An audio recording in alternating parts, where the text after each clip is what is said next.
You know what they say about revenge being a dish best served cold? Well, let me tell you about the most perfectly chilled meal I ever prepared and how it took exactly 18 months to serve. By the time I was done with Harold Wickham, he wasn't just eating crow. He was choking on an entire murder of them, and I was the one holding the serving spoon. But I'm getting ahead of myself.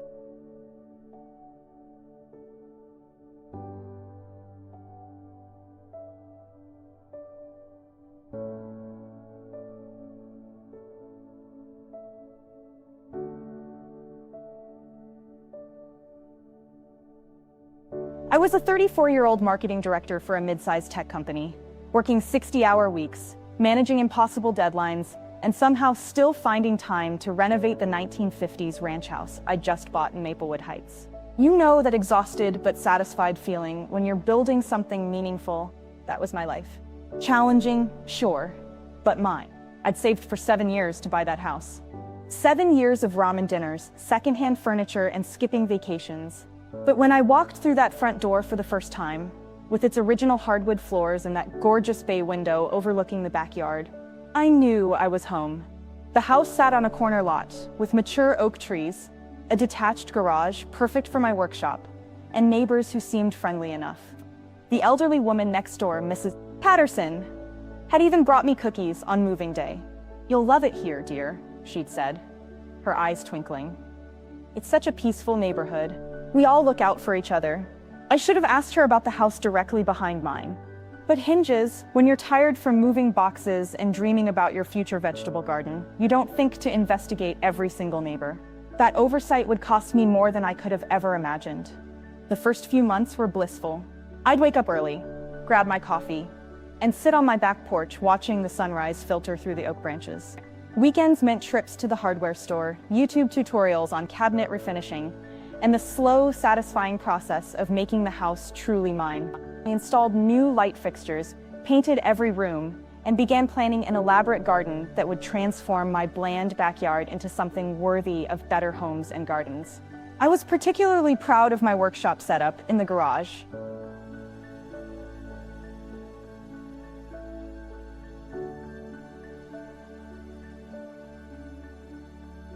My 1952 Delta table saw, my grandfather's hand planes, chisels that could shave paper-thin curls of wood. It was my sanctuary. After long days managing product launches and client presentations, I'd spend hours in there, breathing in the scent of sawdust and creating beautiful things with my hands. The neighbors seemed to appreciate my efforts too. Mrs. Patterson would comment on my flower boxes. The young family across the street, the Johnsons, would wave when they walked their dog past my freshly painted fence.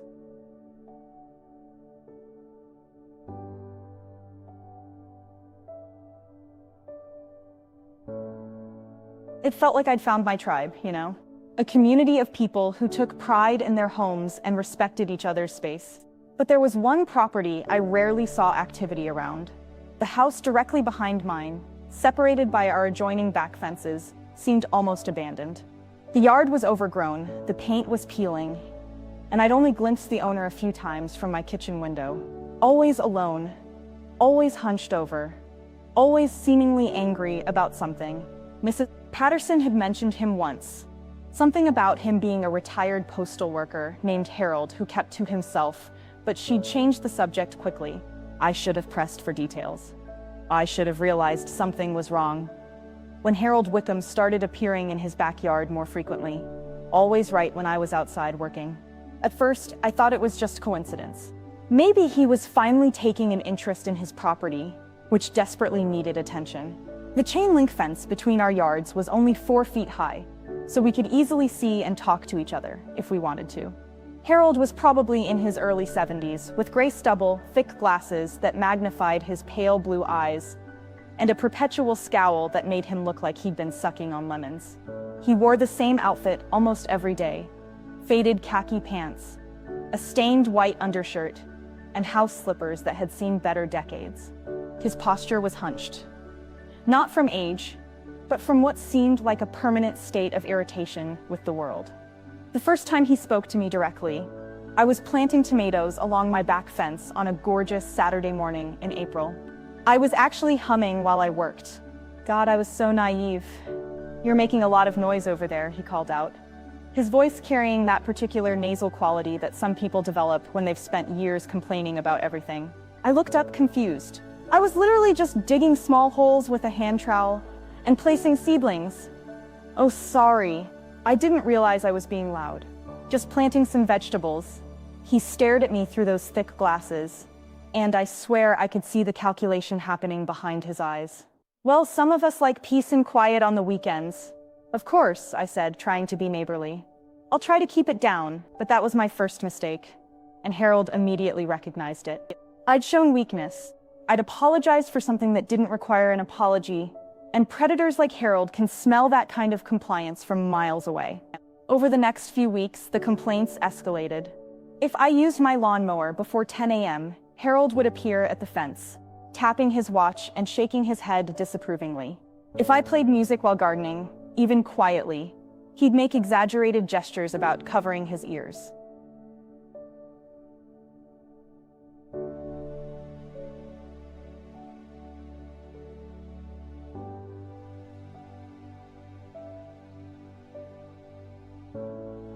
But I told myself he was just a cranky old man, adjusting to having a new neighbor. I kept apologizing, kept trying to accommodate his complaints, kept believing that if I was just considerate enough, we could coexist peacefully. Looking back, I want to shake my past self. Every apology was blood in the water, and Harold was a shark who had been circling lonely suburban waters for decades. The pattern became clear by summer. Harold had made me his entertainment, his project, his reason for getting up in the morning. He'd positioned a lawn chair facing my property and would sit there for hours just watching, waiting for me to do something he could complain about. When I'd catch him staring, he wouldn't look away or seem embarrassed. He'd lean forward as if daring me to say something. "Mrs. Patterson tried to warn me in her gentle way. "Harold has had some difficulties with neighbors over the years," she said carefully while we were both watering our front gardens. "He's been alone for a long time, and I think it's made him particular about things." "Has he complained about other neighbors too?" I asked. She hesitated, glancing toward his house. "The family who lived in your house before you, they moved away rather suddenly. Said they needed a change of scenery." The way she said it made my stomach drop, but I still thought I could handle one bitter old man. I still thought that kindness and patience would eventually win him over. I was so incredibly wrong. The first act of deliberate sabotage happened on a Wednesday evening in late July. I'd been working in my garage, refinishing an antique dresser I'd found at an estate sale, when I heard a loud crash from my backyard. I ran outside to find my prized tomato plants, the ones I'd been nurturing for 3 months, completely destroyed. Not just damaged, destroyed. Plants ripped out of the ground, cages twisted and thrown aside, soil scattered everywhere like a tornado had touched down specifically in my vegetable patch.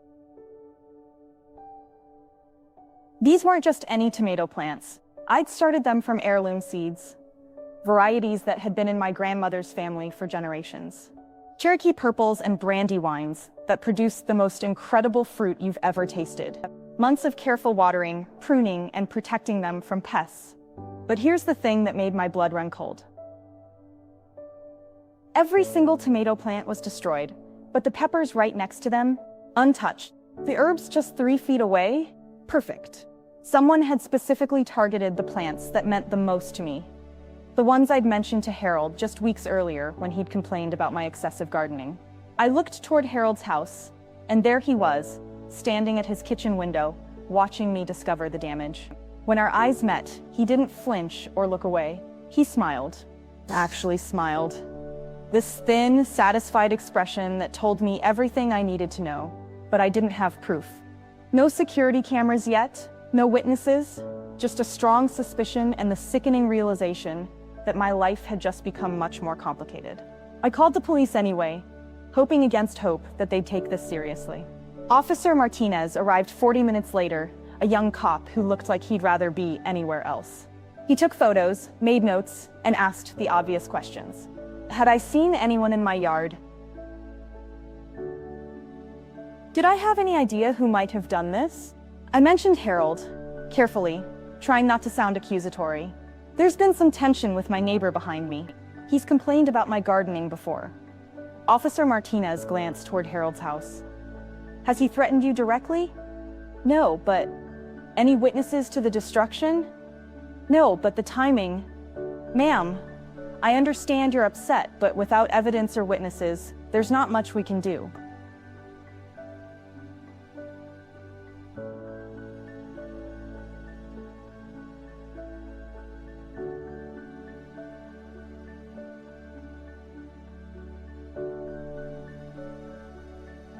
Harold hadn't just destroyed my plans.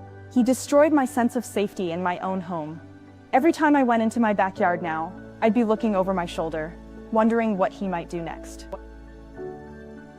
I cleaned up the mess, replanted what I could, and invested in a basic security camera system. If Harold wanted to play games, I'd at least have evidence next time. The next attack came 2 weeks later. I woke up on a Saturday morning to find my car windshield smashed. Not cracked, completely spiderwebbed from a single impact point, as if someone had taken a hammer to it. The damage was right in front of my house, where my car was parked legally on the street. And once again, the precision was telling. My neighbor across the street had 2 cars parked nearby, untouched. The Johnson's SUV was directly across from mine, not a scratch. This time, I marched straight to Harold's front door. He answered on the 3rd knock, wearing his usual stained undershirt and that same thin smile from before. Up close, I could see the cruel intelligence in his magnified eyes, the way he was already enjoying whatever game he thought we were playing. "Can I help you, Sarah?" he asked, as if he didn't know perfectly well why I was there. "Someone smashed my car windshield last night." "Oh my, that's terrible." His voice was absolutely flat, devoid of any genuine concern. "Did you call the police?" "I'm calling them now. But I thought you should know that I've installed security cameras around my property. So if anyone decides to vandalize my things again, I let the implication hang there." Harold's smile widened. "Security cameras are smart. A single woman living alone, you can never be too careful. Though I hope they don't point toward my property. That would be an invasion of privacy, wouldn't it?" The threat was clear, delivered in that same conversational tone he might use to discuss the weather. Harold wasn't trying to hide his involvement anymore. He was escalating, testing how far he could push me before I broke. I turned and walked away without another word, but I could feel him watching me from his doorway until I disappeared into my house. The police officer who responded was different this time. Officer Chen, no relation, and she seemed more interested in the pattern of incidents. She took detailed photos, interviewed Mrs. Patterson and the Johnsons, and even knocked on Harold's door, but Harold was ready for her. "I was inside watching television all evening," he told her, standing in his doorway, looking like a harmless old man. "Didn't hear anything unusual? Though I did notice Sarah seemed quite upset about something earlier. She came to my door, making accusations. I hope she's not having some kind of breakdown. Living alone can be stressful." Officer Chen looked at me with new uncertainty, and I realized Harold had just played his next card. He wasn't just vandalizing my property anymore. He was positioning me as the unstable one, the problem neighbor who was harassing a harmless elderly man. "Ma'am, I understand you're frustrated," Officer Davis said carefully, "but you need to be careful about making accusations without proof. Harassment can go both ways." That's when I knew I was truly on my own. Over the next 4 months, Harold launched a campaign of psychological warfare that was so methodical, so perfectly designed to make me question my own sanity, that I sometimes wonder if he'd done this before. The attacks always happened when I was away from home, always targeted things that mattered to me personally, and always left just enough doubt that I couldn't prove his involvement beyond question. My workshop tools started disappearing, not all at once, but gradually. First, my grandfather's favorite chisel, then my precision measuring tape. Small things I might have misplaced, except I knew exactly where I kept everything. I'd come home from work to find my garage door slightly ajar, tools scattered just enough to suggest someone had been searching for something specific. My mail delivery became unreliable. Important bills would arrive weeks late, if at all. Credit card statements vanished entirely. I'd call companies to complain about non-delivery, only to be told that mail forwarding requests had been submitted for my address. When I went to the post office to investigate, they showed me forms with my name and signature, except I'd never signed them. This isn't my signature, I told the postal clerk. She looked at the forms, then at my driver's license, then back at the forms. Ma'am, this looks pretty similar to me. Are you sure you didn't submit these and forget? Harold had worked for the Postal Service for 30 years. He knew exactly how their systems worked, exactly which forms could redirect my life into chaos, and exactly how to forge my signature well enough to fool overworked clerks. Harold discovered that our city had a noise ordinance that could be weaponized against anyone who disturbed the peace through excessive noise during quiet hours. Quiet hours, according to the city code, were from 10 p.m. to 7 a.m. on weekdays, and from 10 p.m. to 8 a.m. on weekends. The definition of excessive noise was deliberately vague, left to the discretion of responding officers. Harold began calling in noise complaints about me every single weekend. Not just once, multiple times per night. The police would arrive to find me reading quietly in my living room, or asleep in my bed, and would have to document the complaint even though there was clearly no noise violation occurring. "We're sorry to bother you, ma'am," Officer Rodriguez explained during his third visit in 2 weeks. "We have to respond to all noise complaints, but obviously there's no violation here." "This is harassment," I said. "He's filing false reports to waste your time and make my life miserable. We understand your frustration, but we can't prove the complaints are false unless we catch him making things up. And technically, he has the right to file complaints if he believes there's a noise issue." Even when there obviously isn't, Officer Rodriguez looked uncomfortable. "The system isn't perfect, but I'd recommend documenting these visits, just in case you need to file a harassment complaint of your own." But here's the truly diabolical part of Harold's strategy. Every time the police came to my house, even though they found no violations, it created an official record of noise complaints associated with my address. Harold was building a paper trail that made me look like a problem resident, while positioning himself as a concerned neighbor, just trying to get some peace. The breaking point came on a Sunday morning in November. I'd been awakened at 2 a.m. by police knocking on my door, responding to yet another false noise complaint. This time, Harold had claimed I was operating power tools in my garage during quiet hours. The officers found me in my pajamas, confused and exhausted, with my garage workshop obviously silent and cold. "This is getting ridiculous," I told them. "I haven't been in my garage since yesterday afternoon. I was sound asleep when you knocked." But as the officers were leaving, Harold appeared in his backyard, wearing a bathrobe and looking like the concerned neighbor who'd been awakened by all the commotion. "Officers," he called out, shuffling toward our shared fence. "Thank goodness you're here. The noise has been going on for hours." I tried to be patient, but at my age, I need my rest. I stared at him in disbelief. The sheer audacity of the performance was breathtaking. Here was a man who had called the police about non-existent noise, presenting himself as the victim to the officers who had just found his claims to be completely false. "Sir," Officer Rodriguez said carefully, "we've investigated the complaint, and there's no noise violation occurring at this address." Harold blinked in confusion, his performance flawless. But I heard power tools, drilling, or sawing. It woke me up. "Are you sure you checked the garage?" "We checked everything, sir." "Has been for hours, by the feel of it." Harold frowned, looking genuinely puzzled. "Well, that's strange." I could have sworn he turned to look at me with an expression of mild concern. "Sarah, are you feeling all right? You look quite stressed lately." Sometimes when people are under pressure, they might not remember everything they do. And there it was. Harold had just suggested, in front of police officers, that I might be operating power tools in my sleep and then forgetting about it. The implications were clear. I was either lying about the noise, or I was having some kind of mental breakdown that caused me to black out and use power tools at 2 in the morning. Officer Rodriguez looked between us, and I could see him trying to process this bizarre situation. "We'll make a note of the complaint and the findings," he said finally. "Everyone try to get some rest." After they left, I stood in my backyard staring at Harold through our shared fence. He dropped the confused old man act entirely, and his real expression was back. That thin, satisfied smile that told me he was enjoying every moment of this. "Good night, Sarah," he said pleasantly. "I hope you sleep better now." That's when I realized Harold wasn't just trying to make my life miserable. He was trying to drive me out of my home entirely. Every attack, every false complaint, every act of sabotage was designed to make me feel unsafe, unwelcome, and ultimately defeated. He wanted me gone, and he was willing to wage a war of attrition until I broke. But Harold had made one critical miscalculation.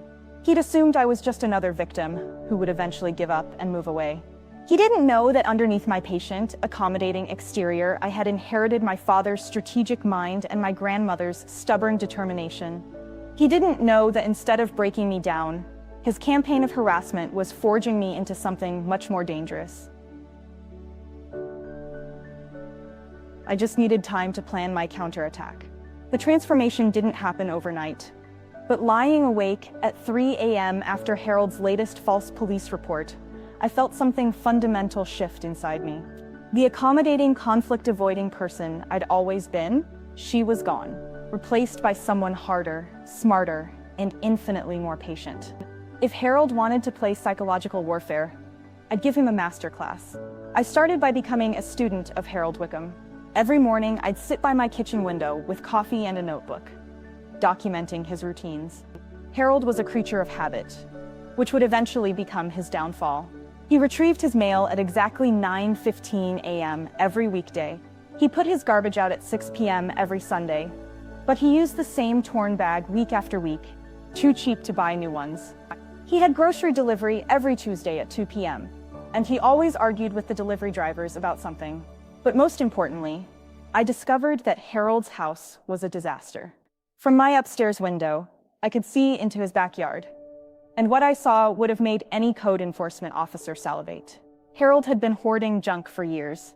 Broken appliances, rotting lumber, stacks of newspapers under tarps, and what appeared to be several non-running vehicles parked on blocks. His yard wasn't just unkempt, it was a genuine health and safety hazard. I also started researching Harold's history through public records, property tax filings, court records, complaints to the city. The picture that emerged was of a man who had been terrorizing neighbors for over 2 decades. The family who'd lived in my house before me, they'd filed 17 noise complaints against Harold before giving up and moving away. The neighbors to his east had installed a privacy fence specifically to block their view of his property. The elderly couple to his west had actually sued him in small claims court for property damage, though the case had been settled out of court. Harold was a serial neighborhood terrorist, and I was just his latest victim. But unlike his previous targets, I had resources, time, and a growing understanding of exactly how the system worked. My first move was to install a comprehensive security system, not just cameras, but motion sensors, infrared recording, and audio pickup that could document everything happening around my property. I'd learned from Harold that documentation was everything, and I was going to be meticulous. Next, I started making friends with my other neighbors. The Johnsons across the street turned out to be incredibly sympathetic when I explained what I'd been dealing with. Tom Johnson was a contractor who'd noticed Harold's property violations years ago, but had never reported them because the guy seemed crazy, and we didn't want to poke the bear. "You mean his backyard full of junk?" Tom asked. "Yeah, that's been building up for years. Pretty sure it violates about 6 different city codes." Miss Patterson, when approached carefully, admitted that Harold had made her life miserable for 15 years. "He put sugar in my gas tank twice," she whispered, glancing nervously toward his house. I could never prove it, but both times it happened right after I'd asked him to trim his hedge that was growing over my fence. Even the intimidating motorcycle guy, whose name turned out to be Marcus and who worked as a paramedic, had Harold's stories. "Dude's been calling the city about my bike for 3 years, claiming it's too loud. I've had it inspected 4 times. Passes every decibel test, but he keeps complaining." I was building a coalition.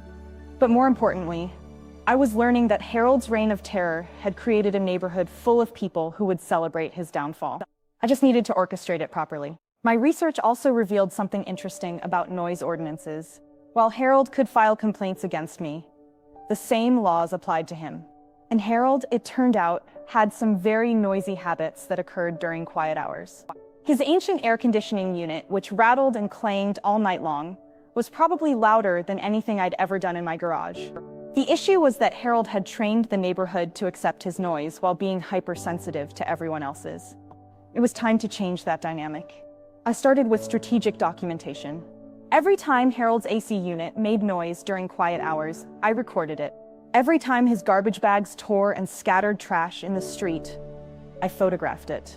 Every time he left his car blocking the sidewalk or let his hedge grow into the public right-of-way, or violated any of the dozens of minor city ordinances that usually go unenforced, I documented it. Within 6 weeks, I had a comprehensive file of Harold's violations. But I didn't report them yet.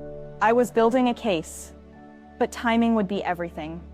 The breakthrough came when I discovered that Harold had been stealing my packages. My new security cameras captured him clear as day, walking onto my property at 11 a.m. on a Tuesday, taking a package from my front porch and walking back to his house.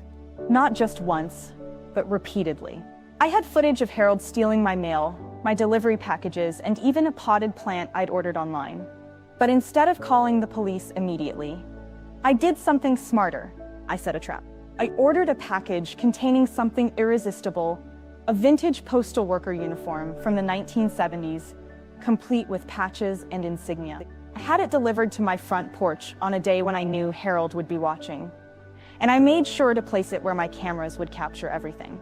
Sure enough, Harold took the bait. My cameras recorded him stealing the package, opening it in his backyard, and actually trying on the uniform. The footage was priceless. A 70-year-old man prancing around his junk-filled yard in a stolen postal uniform, posing like he was reliving his glory days. But I still didn't call the police. I had bigger plans for Harold Wickham. The beauty of a perfectly executed revenge is that your target destroys themselves. You don't need to break any laws or compromise your own integrity. You just need to create the right conditions and let their own actions seal their fate. Harold's downfall began on a cold Tuesday morning in February, when I made my first call to the city's code enforcement office. I'd like to report multiple code violations at 1234 Elm Street, I said, consulting my meticulously documented file. Unlicensed vehicles on residential property, improper waste storage, structures built without permits, and vegetation blocking public sidewalks. The inspector, a tired-sounding woman named Janet, took down the information with the enthusiasm of someone who'd heard it all before. We'll send someone out within 30 days to assess the situation. I have photographic documentation if that would be helpful, I offered. Janet's tone perked up slightly. That would actually be very helpful. Most people just complain without evidence. I emailed her 43 photographs showing various violations around Harold's property, all taken from public areas with timestamps and location data. Within a week, Harold had his first official notice of code violations posted on his front door. But that was just the opening move. While Harold was dealing with his first code enforcement notice, I implemented phase 2 of my plan. I started filing the same type of noise complaints against Harold that he'd been filing against me, except mine were legitimate. Harold's ancient central air unit, which dated back to the 1980s, violated noise ordinances between the hours of 10 p.m. and 7 a.m. It rattled, clanged, and hummed at a decibel level that was genuinely disruptive.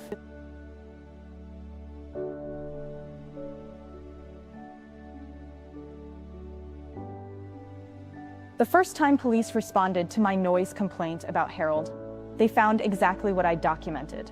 Officer Martinez, the same cop who dismissed my vandalism report months earlier, stood in my backyard at 11 p.m., listening to Harold's air conditioner violate noise ordinances in real time.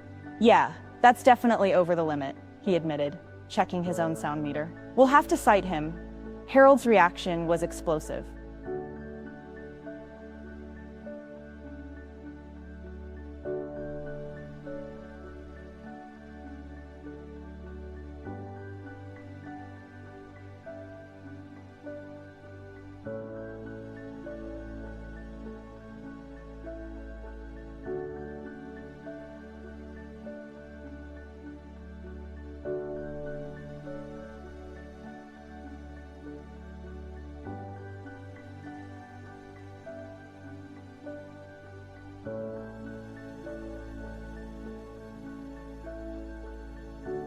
But this is a separate issue.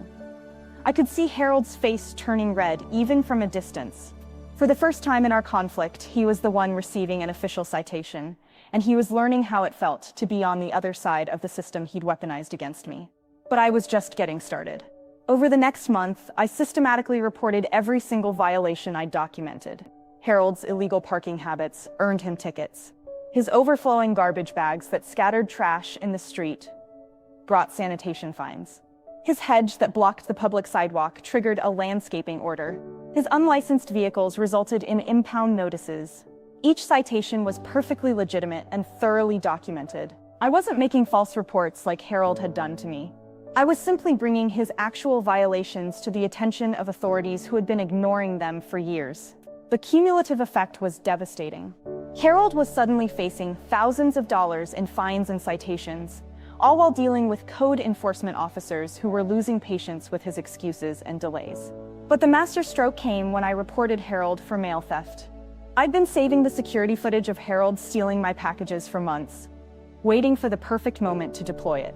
That moment came when Harold filed yet another false noise complaint against me, claiming I'd been operating machinery at midnight on a Tuesday when I'd actually been out of town for work.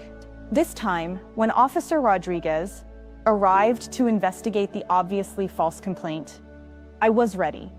Officer Rodriguez, before you go, I need to report a federal crime that's been ongoing for several months. I showed him the security footage of Harold stealing my mail and packages, including the delightful clip of him trying on the stolen postal worker uniform.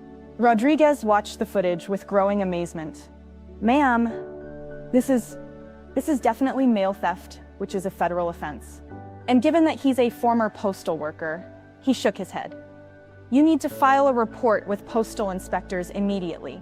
I've prepared a complete file with dates, times, and estimated value of stolen items," I said, handing him a thick folder. "I also have proof that he's been submitting false change of address forms to redirect my mail." Officer Rodriguez looked through the documentation with something approaching awe. "This is incredibly thorough. Most people don't even keep receipts for their packages." "I learned the importance of documentation from someone," I said, glancing meaningfully toward Harold's house. 3 days later, federal postal inspectors arrived at Harold's door with a search warrant. From my kitchen window, I watched as they carried out boxes of evidence, including my stolen packages and what appeared to be mail belonging to several other neighbors. Harold's house of cards was collapsing, but I wasn't finished with him yet. The federal mail theft charges were serious enough to potentially send Harold to prison, but I knew the legal system moved slowly. While he was dealing with federal investigators, I deployed the final phase of my revenge: social destruction. Harold had terrorized the neighborhood for 20 years by positioning himself as the concerned neighbor, just trying to maintain peace and quiet. His success had depended on keeping his victims isolated and making them seem like the problem. But what if the entire neighborhood suddenly understood exactly who Harold Wickham really was? I started by organizing a neighborhood watch meeting, ostensibly to discuss recent crime in the area. I invited everyone within a 3-block radius, promising refreshments and useful safety information. The response was overwhelming. People were hungry for community connection, and many had been dealing with Harold's harassment for years without knowing they weren't alone. Mrs. Patterson came, nervous, but determined. Marcus arrived on his motorcycle, which drew admiring looks from several neighbors who'd only seen him from a distance. Even families I'd never spoken to showed up, curious about this new community initiative. I'd prepared carefully for this meeting.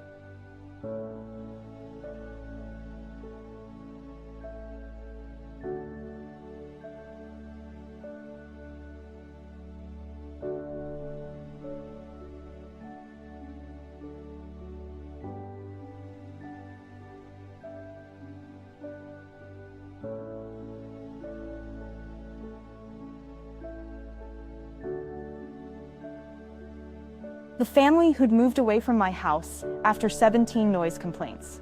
The Andersons 2 streets over, who'd installed security cameras specifically to monitor their backyard after repeated vandalism. Mrs. Patterson's mysteriously sugar-filled gas tank. Marcus's endless motorcycle inspections. One by one, I connected dots that had been scattered across 20 years and multiple properties, A pattern of harassment, intimidation, and systematic terrorism that had targeted dozens of families while flying under the radar of law enforcement. "Wait," said Jennifer Taylor from Oak Street. "You're talking about Harold Wickham, the guy who called animal control about our dog barking when our dog had been dead for 6 months? He filed a complaint about my fence height," added Robert Kim. "Claimed it was blocking his view, but he lives 4 houses away from me. Makes no sense unless he was just trying to cause problems," finished Lisa Johnson. "Oh my God."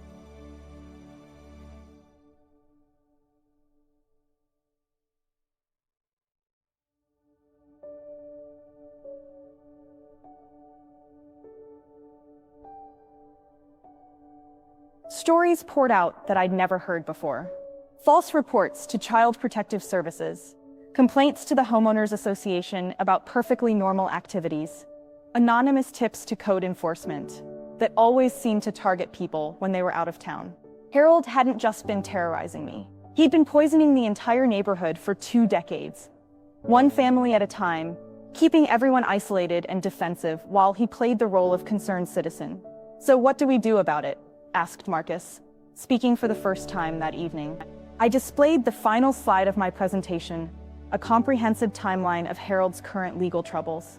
Code enforcement fines, noise ordinance violations, federal mail theft charges, and a growing list of citations that were bleeding him dry financially, while destroying his reputation with city officials.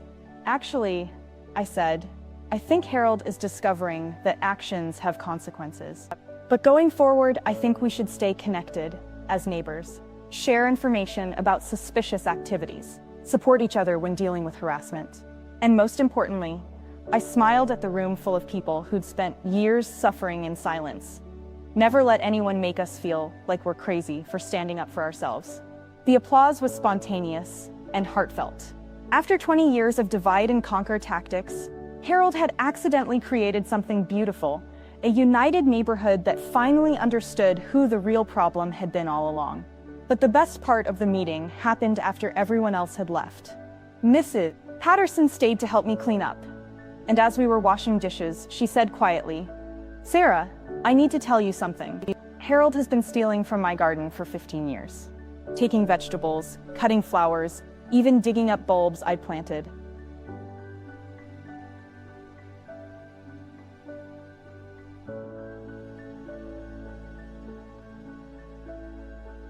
I'm sure they'd be interested in a pattern of theft going back decades." Miss Patterson smiled, and for the first time since I'd known her, she looked truly happy. "It feels good to finally talk about it, to know I wasn't imagining things." That's when I realized the most important thing about my revenge against Harold. It wasn't just about getting justice for what he'd done to me. It was about giving voice to 20 years of victims who'd been gaslit, isolated, and terrorized by a man who'd weaponized the system against innocent people. Harold had created this situation through his own choices, and now he was reaping exactly what he'd sown. The final confrontation came on a Saturday morning in late April, almost exactly 1 year after Harold had first complained about my noisy gardening. I was in my backyard, planting a new vegetable garden in the exact spot where Harold had destroyed my heirloom tomatoes. The irony wasn't lost on me. I was literally growing something beautiful in the place where he'd tried to plant seeds of discord and frustration. Harold appeared at our shared fence, looking like a man who'd aged decades in just a few months. The federal charges had taken their toll. He'd lost weight, his clothes hung loosely on his frame, and his eyes had the hollow look of someone who'd finally realized that their actions had consequences. "Sarah," he said quietly, his voice lacking the confident malice I'd grown accustomed to. I looked up from my seedlings, taking my time to acknowledge him. "Harold, I wanted to talk to you about..." He gestured vaguely, as if trying to encompass the wreckage of his life. "Maybe we could work something out." Neighbor to neighbor, I set down my trowel and really looked at him.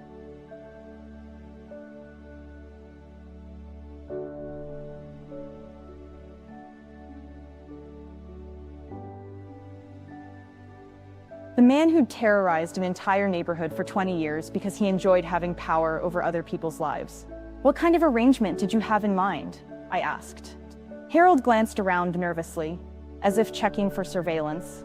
If you talked to the postal inspectors, explained that maybe there was a misunderstanding about the boxes of stolen mail they found in your house.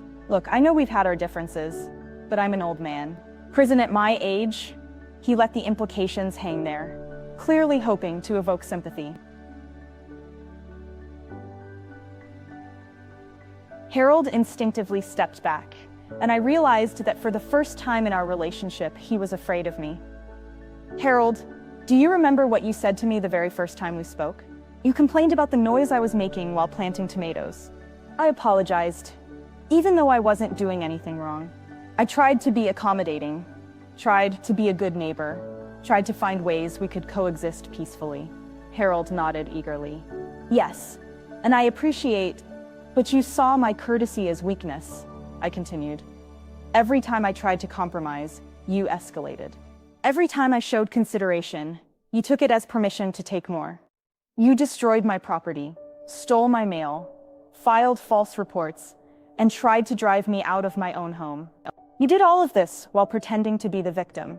Sarah, I'm not finished. My voice was calm, but Harold flinched as if I'd shouted. You didn't just target me.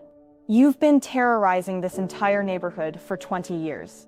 You've harassed families, scared elderly people, filed false reports against children, and made countless people feel unsafe in their own homes. You turned being a neighbor into a form of warfare? Harold's face was pale now, and his hands were shaking slightly. But we could what? Pretend this never happened? Go back to the way things were, with you holding everyone hostage to your moods and complaints? I shook my head. Harold, you made a choice every single day for 20 years. You chose to be cruel. You chose to abuse the system. You chose to make other people's lives miserable because it gave you a sense of power and control. I never meant, yes, you did. I kept my voice steady, but there was steel in it now.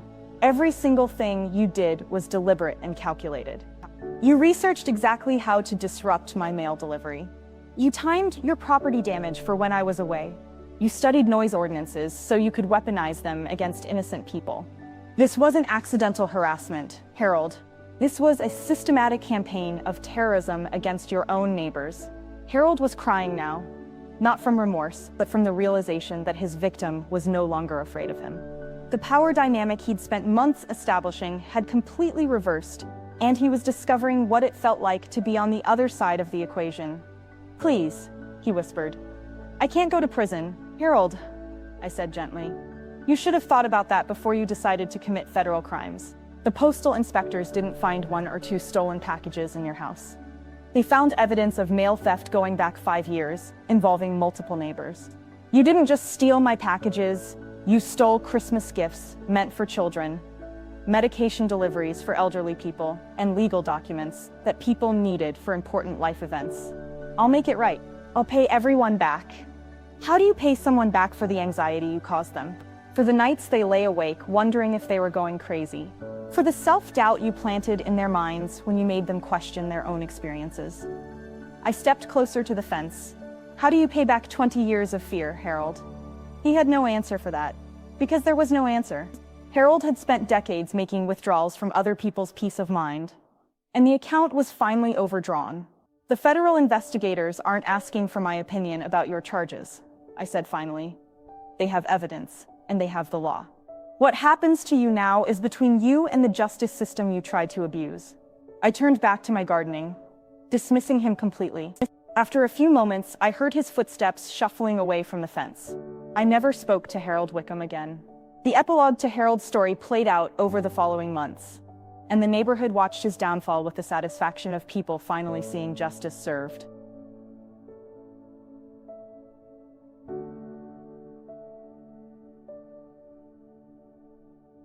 The accumulated city fines and code enforcement actions forced him to sell his house to pay his legal debts. The new owners, a young couple with 2 small children, spent months cleaning up the property and turning Harold's hoard of junk into a beautiful family space. But the most satisfying part wasn't Harold's legal consequences. It was watching the neighborhood heal from 20 years of his toxic influence. Patterson started hosting weekly coffee mornings in her front yard, bringing together neighbors who'd been isolated by Harold's divide-and-conquer tactics. The Johnsons organized a block party that drew families from 6 different streets, all eager to build the kind of community connections that Harold had deliberately sabotaged.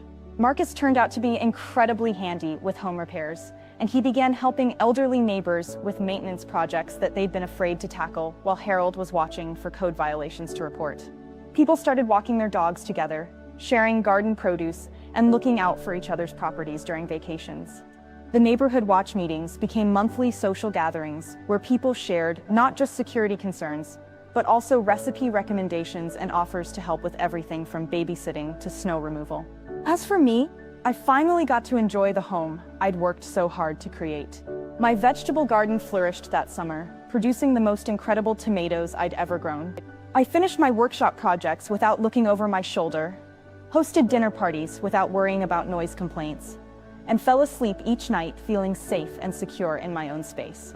But the most important thing I gained from my conflict with Harold wasn't revenge. It was the understanding that there's a difference between being kind and being a pushover. I'd learned to document everything, to trust my own perceptions, and to stand up for myself without compromising my integrity. I also learned that bullies like Harold count on their victims staying isolated and ashamed. The moment you connect with other people who've had similar experiences, the bully's power disappears.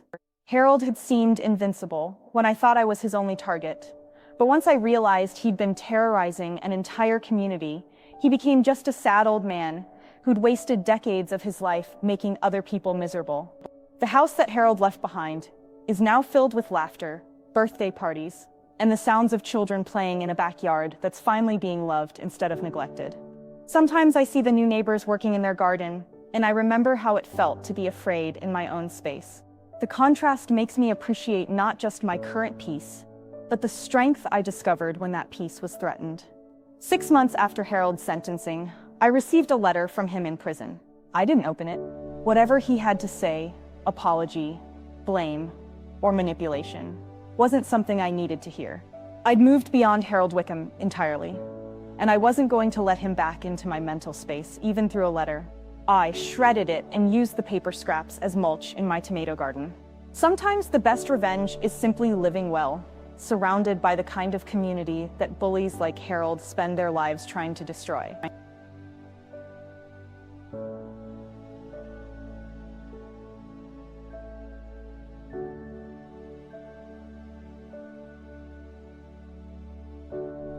If you enjoyed hearing how this story unfolded and how a community came together to stop 20 years of systematic harassment, there are many more tales of justice served waiting for you. Because sometimes, when someone tries to make you the victim of their story, the most powerful thing you can do is become the hero of your own. This story is a work of fiction. Any resemblance to real persons, living or dead, or actual events, is purely coincidental.